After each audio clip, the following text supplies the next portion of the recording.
পিলখানা হত্যাযোগ্য দিবসে বনানীর সামরিক কবরস্থানে কিছুক্ষণের মধ্যে শহীদদের প্রতি শ্রদ্ধা জানাবেন রাষ্ট্রপতি ও প্রধানমন্ত্রী। এই মুহূর্তে সেখানে আছেন রিপোর্টার হাসান ওয়ালি, সরাসরি যাচ্ছি তার কাছে।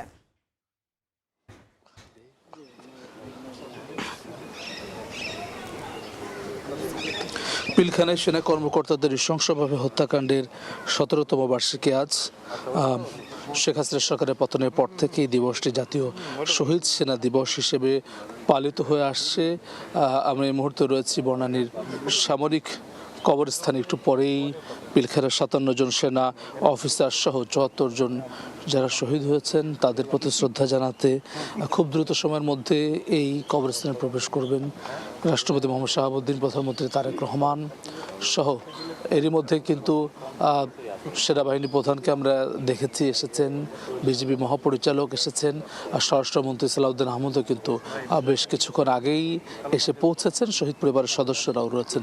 পুরো জায়গাটিতে কিন্তু একেবারেই শোকাবহ পরিবেশ বিরাজ করছে। আমরা জানি যে বাংলাদেশের ইতিহাসের অন্যতম কলঙ্কজনক একটি দিন, যেটি ২০০৯ সালের এই দিনে তৎকালীন বাংলাদেশ রাইফেলস বা বিডিআর, যেটি এখন বিজিবি, তার সদর দপ্তরে বিপদগামী সৈনিকরা নির্মম হত্যাযজ্ঞ চালায়, যেটি নিয়ে দীর্ঘদিন ধরে নানান ধরনের আলোচনা আছে। পেছনের কুশলভ কারা, সেটি নেপথ্যে কারা রয়েছেন, সেটি বের করার জন্য দাবি আছে।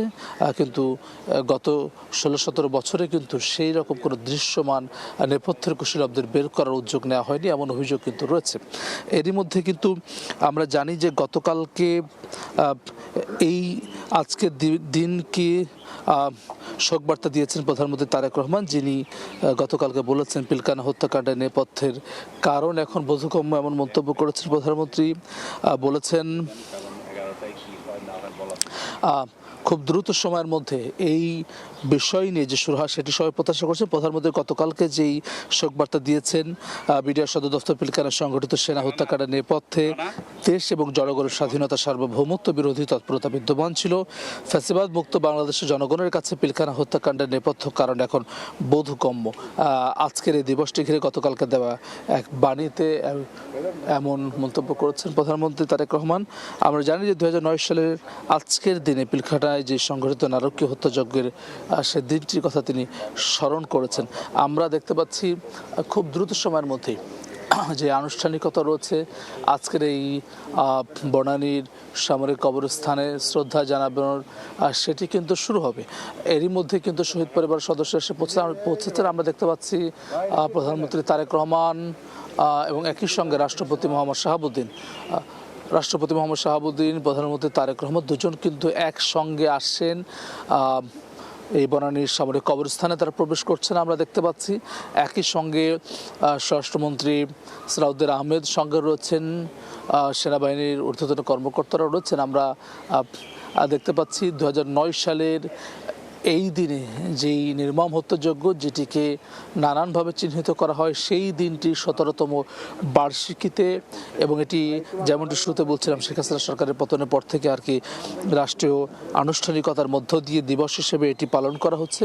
এবং আজকের এই দিনে আমরা দেখছি রাষ্ট্রীয় দিবস হিসেবে কিন্তু আসলে দিনের শুরুতেই এসেছেন এই মুহূর্তে রাষ্ট্রপতি মোহাম্মদ শাহাবুদ্দিন, প্রধানমন্ত্রী তারেক রহমান। আমরা দেখতে পাচ্ছি, আমরা স্বরাষ্ট্রমন্ত্রী সালাউদ্দিন আহমদকে দেখতে পাচ্ছি, আমরা সেনাপ্রধান জেনারেল ওয়াকারুজ্জামানকে দেখতে পাচ্ছি। একই সঙ্গে বিমান বাহিনী প্রধান, নৌবাহিনী প্রধান রয়েছেন, বিজিবি মহাপরিচালক রয়েছেন, অন্যান্য ঊর্ধ্বতন সামরিক কর্মকর্তারা রয়েছেন, শহীদ পরিবারের সদস্যরা রয়েছেন। আমরা জানি সেদিন তৎকালীন বিজিবি মহাপরিচালক মেজর জেনারেল শাকিল আহমেদ সহ ৫৭ জন সেনা অফিসারকে নির্মমভাবে হত্যা করা হয়। একই সঙ্গে অন্যান্য কর্মকর্তা সহ মোট ৭৪ জন কিন্তু সেদিন নির্মমতার শিকার হন, অর্থাৎ শহীদ হন, তাদেরকে হত্যা করা হয়। তাদের স্মরণে বনানী সামরিক কবরস্থানের মধ্যে যে স্মৃতিফলকটি রয়েছে, সেই স্মৃতিফলকে কিছুক্ষণের মধ্যেই শ্রদ্ধা জানাবেন। এখন পবিত্র কোরআন তেলাওয়াত হবে, এরপরেই মূলত রাষ্ট্রপতি মোহাম্মদ শাহাবুদ্দিন শ্রদ্ধা জানাবেন।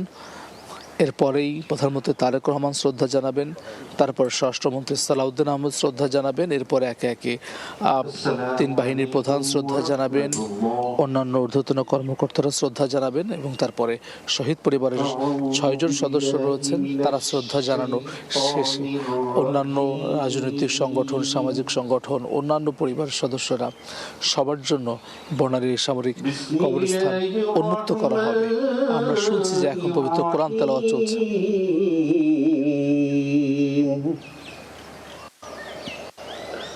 يا أيها الذين آمنوا استعينوا بالصبر والصلاة إن الله مع الصابرين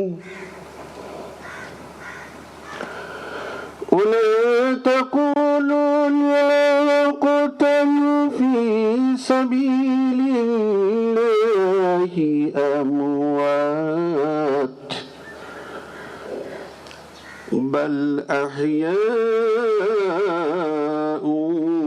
ولكن لا تشعرون صدق الله العظيم পবিত্র কোরআনে ঘোষণা হচ্ছে, হে বিশ্বাসীগণ, তোমরা সর্বদা ধৈর্য কায়েমের মাধ্যমে মহান আল্লাহর সাহায্য। নিশ্চয়ই মহান আল্লাহ ধৈর্যশীলদের সাথে রয়েছেন। আর যারা মহান আল্লাহর পথে নিহত হন, তোমরা তাদের মৃত বলো না, বরং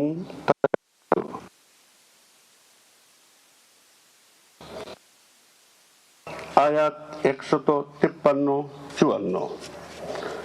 قال رسول الله صلى الله عليه وسلم كنت نهيتكم عن زيارة القبور فزوروها فإنها تزهد في الدنيا وتذكر الآخرة رواه ابن ماجه।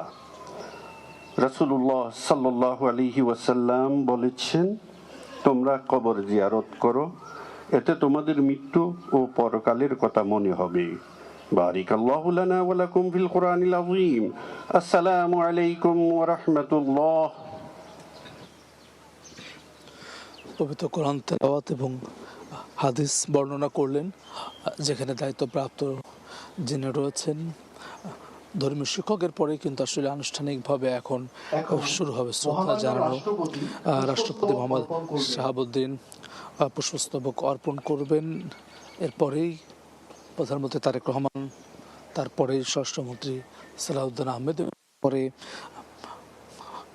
তিন বাহিনী প্রধান সবাই এখানে উপস্থিত রয়েছে। সেনাবাহিনী প্রধান জেনারেল ওয়াকারুজ্জামান, নৌবাহিনী প্রধান অ্যাডমিরাল এম নাজবুল হাসান এবং বিমান বাহিনী প্রধান air chief marshal Hasan Mahmud Khan শ্রদ্ধা জানাবেন। শহীদ পরিবারের সদস্যরা উপস্থিত রয়েছে। আমরা রাষ্ট্রপতি মোহাম্মদ শাহাবুদ্দিনকে দেখতে পাচ্ছি, তিনি যেই স্মৃতি ফলক যেটি রয়েছে পিলখানায় যারা হত্যাযজ্ঞের শিকার হয়েছেন, সেনা কর্মকর্তারা যারা শহীদ হয়েছেন, তাদের স্মরণে সেইখানে তিনি পুষ্পস্তবক অর্পণ করছেন রাষ্ট্রপতি মোহাম্মদ শাহাবুদ্দিন।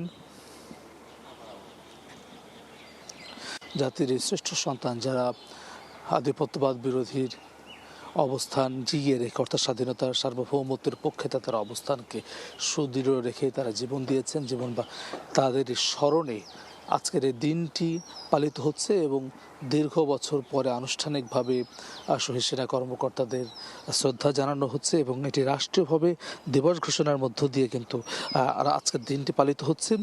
সেই দিবসে কিন্তু আসলে শহীদ পরিবার সহ অন্যান্যরা উপস্থিত রয়েছেন। রাষ্ট্রপতি মোহাম্মদ শাহাবুদ্দিন শ্রদ্ধা জানাচ্ছেন, এরপরেই প্রধানমন্ত্রী তারেক রহমান শ্রদ্ধা জানাবেন, ধারাবাহিকভাবে স্বরাষ্ট্রমন্ত্রী, তিন বাহিনীর প্রধান সহ অন্যান্যরাও আসলে শ্রদ্ধা জানাবেন।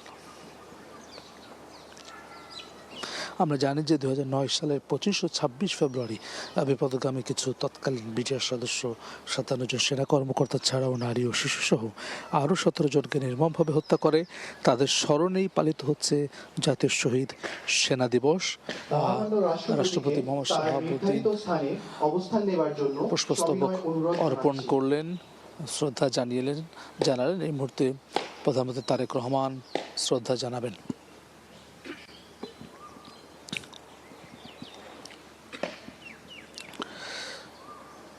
গতকালকে আজকের এই দিবসটি উপলক্ষে প্রধানমন্ত্রী তারেক রহমান যেই বাণী দিয়েছেন সেখানে তিনি বিচারাধীন বিষয় নিয়ে বিস্তারিত কিছু বলার অবকাশ নেই সেটি জানিয়েছেন। তবে একই সঙ্গে তিনি বলেছেন যে হত্যাকাণ্ডের নেপথ্যে দেশ ও জনগণের স্বাধীনতা সার্বভৌমত্ব বিরোধী তৎপরতা বিদ্যমান ছিল। নাগরিক হিসেবে এটি উপলব্ধিতে থাকা জরুরি, আর সেটি তিনি মনে করিয়ে দিয়েছেন। এবং হত্যাকাণ্ডের পর নানান রকম মিথ্যা কিংবা অপতথ্য দিয়ে জনগণকে বিভ্রান্ত করার চেষ্টা করা হয়েছিল, এমন মন্তব্য করেছেন প্রধানমন্ত্রী তারেক রহমান। প্রধানমন্ত্রী হিসেবে শপথ নেওয়ার কিছুদিনের মধ্যেই কিন্তু এই পিলখানা ট্র্যাজেডি, যেটি আজকে শহীদ সেনা দিবস হিসাবে পালিত হচ্ছে, সেখানে শ্রদ্ধা জানাতে এসেছেন প্রধানমন্ত্রী তারেক রহমান। একই সঙ্গে কিন্তু সরকারের তরফ থেকেও জানানো হয়েছে যে এর পেছনের কুশলীদেরকে বের করার জন্য সব ধরনের ব্যবস্থা নেওয়া হবে, সেটা কিন্তু স্বরাষ্ট্রমন্ত্রী জানিয়েছেন। এবং প্রধানমন্ত্রী তারেক রহমানের বাণীতেও কিন্তু আসলে সেই বিষয়ে তিনি বলেছেন। আমরা দেখছি প্রধানমন্ত্রী তারেক রহমান জাতির যেই শ্রেষ্ঠ সন্তান, যারা আসলে স্বাধীনতা সার্বভৌমত্বের প্রশ্নে আপসহীন থেকে জীবন উৎসর্গ করেছেন, সাবেক সেনা কর্মকর্তা মেজর জেনারেল, বিজিবি তৎকালীন মহাপরিচালক, বিটিআর তৎকালীন মহাপরিচালক মেজর জেনারেল শাকিল আহমেদ সহ 57 জন সেনা কর্মকর্তা, তাদের শ্রদ্ধার প্রতি তিনি শ্রদ্ধা জানালেন প্রধানমন্ত্রী তারেক রহমান। আমরা দেখলাম রাষ্ট্রপতি মোহাম্মদ শাহাবুদ্দিন শ্রদ্ধা জানানোর পরে প্রধানমন্ত্রী তারেক রহমান শ্রদ্ধা জানালেন এবং এরপরে অন্যান্যরা ধারাবাহিকভাবে শ্রদ্ধা জানাবেন।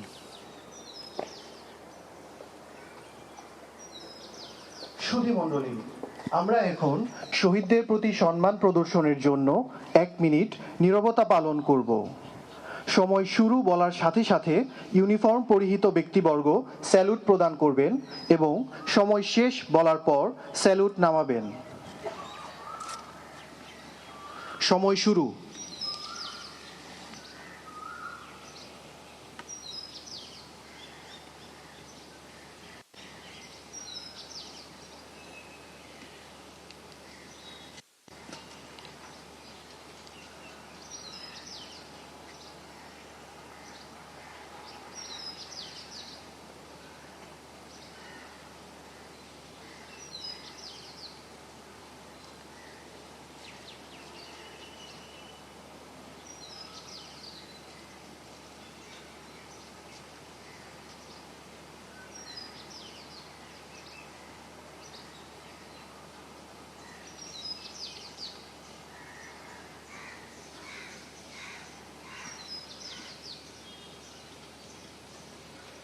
সময় শেষ। 1 মিনিট নীরবতার মধ্য দিয়ে এখানে যারা উপস্থিত রয়েছেন, রাষ্ট্রপতি, প্রধানমন্ত্রী সবাই শ্রদ্ধা জানালেন। একই সঙ্গে সেনা কর্মকর্তা সহ যারা রয়েছেন তারা শ্রদ্ধা জানালেন। এখন শহীদদের আত্মার মাগফিরাত কামনায় বিশেষ মোনাজাত অনুষ্ঠিত হবে, যেটি পরিচালনা করছেন ধর্মীয় শিক্ষক, ধর্মীয় পরামর্শক। সকলে মনে মনে একবার সূরা ফাতিহা, 3 বার সূরা ইখলাস এবং দরুদ শরীফ পড়েন। বিসমিল্লাহির রহমানির রহিম। আলহামদুলিল্লাহি রাব্বিল আলামিন, আর রহমানির রহিম, মালিকি ইয়াউমিদ্দিন। ইয়্যাকা না'বুদু ওয়া ইয়্যাকা নাস্তাঈন, ইহদিনাস সিরাতাল মুস্তাকিম, সিরাতাল্লাযীনা আন'আমতা আলাইহিম, গায়রিল মাগদুবি আলাইহিম ওয়ালাদ-দাল্লিন। আমিন। বিসমিল্লাহির রহমানির রহিম। কুল হুয়াল্লাহু আহাদ, আল্লাহুস সামাদ, লাম ইয়ালিদ ওয়া লাম ইউলাদ ওয়া লাম ইয়াকুল লাহু কুফুওয়ান আহাদ। বিসমিল্লাহির রহমানির রহিম। قل هو الله أحد الله الصمد لم يلد ولم يولد ولم يكن له كفوا أحد. بسم الله الرحمن الرحيم. قل هو الله أحد الله الصمد لم يلد ولم يولد ولم يكن له كفوا أحد. اللهم صل على محمد وعلى آل محمد كما صليت على إبراهيم وعلى آل إبراهيم إنك حميد مجيد.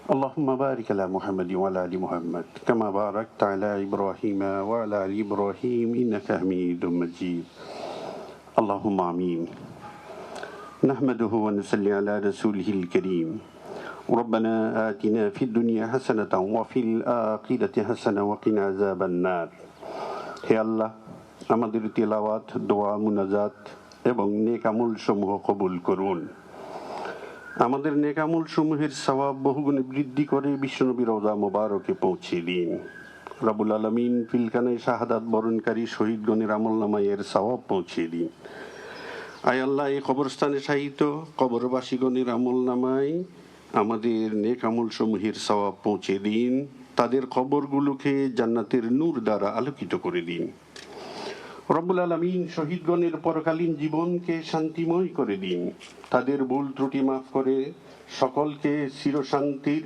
জান্নাতুল ফেরদাউস দান করুন হে দয়াময় আল্লাহ শহীদগণের স্ত্রী ছেলে মেয়ে মা বাবা ভাই বোন আত্মীয় স্বজন সহকর্মী গুণগ্রাহী সকলকে বিভিন্ন বিপদ মুসিবত থেকে হেফাজত করুন সকলকে সর্বদা ধৈর্য ধারণ করার তৌফিক দান করুন আমাদের সকলের উপর আপনার খাস রহমতের ছায়া বিস্তার করে দিন রব্বুল আলামিন বাংলাদেশ সশস্ত্র বাহিনীর যত সদস্য দেশে বিদেশে শান্তি মিশনে যে যেখানে যে দায়িত্বে নিয়োজিত আছে আল্লাহ সবাইকে আসমানি জমিনি বিপদ আপদ থেকে হেফাজত করুন সকলের উপর সকলের পরিবার পরিজনের উপর রহমত নাজিল করুন আয় আল্লাহ দেশ আমাদের দেশের সার্বিক শান্তি সমৃদ্ধি দান করুন এবং আমাদের দেশকে ও দেশবাসীকে হেফাজত করুন আয় আল্লাহ আমাদের ভুল ত্রুটিগুলো আপনি ক্ষমা করে দিন রব্বুল আলামিন আমাদের দোয়াকে আপনি কবুল করুন রব্বি রহমহুমা কামা রব্বায়ানি সগীরা ربنا تقبل منا إنك أنت السميع العليم وتب علينا إنك أنت التواب الرحيم آمين برحمتك يا أرحم الراحمين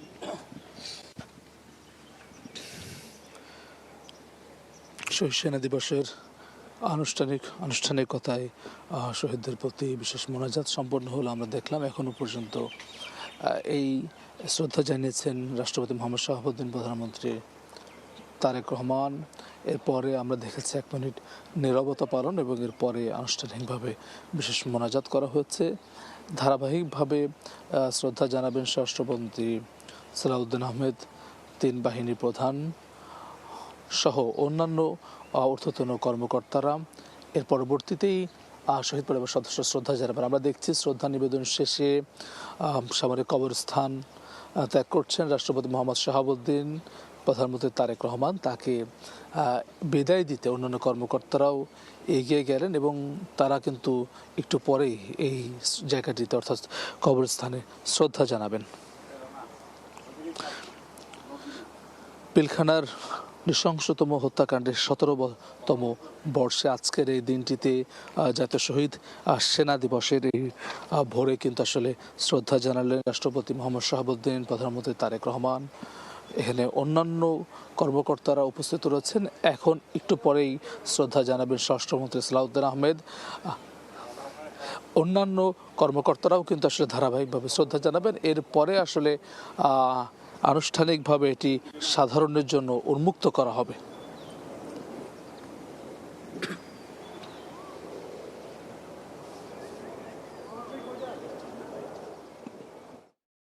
শহীদ সেনা দিবসে বনানী সামরিক কবরস্থানে শহীদদের প্রতি শ্রদ্ধা জানাচ্ছিলেন প্রধানমন্ত্রী ও রাষ্ট্রপতি সরাসরি যুক্ত ছিলাম সেখানে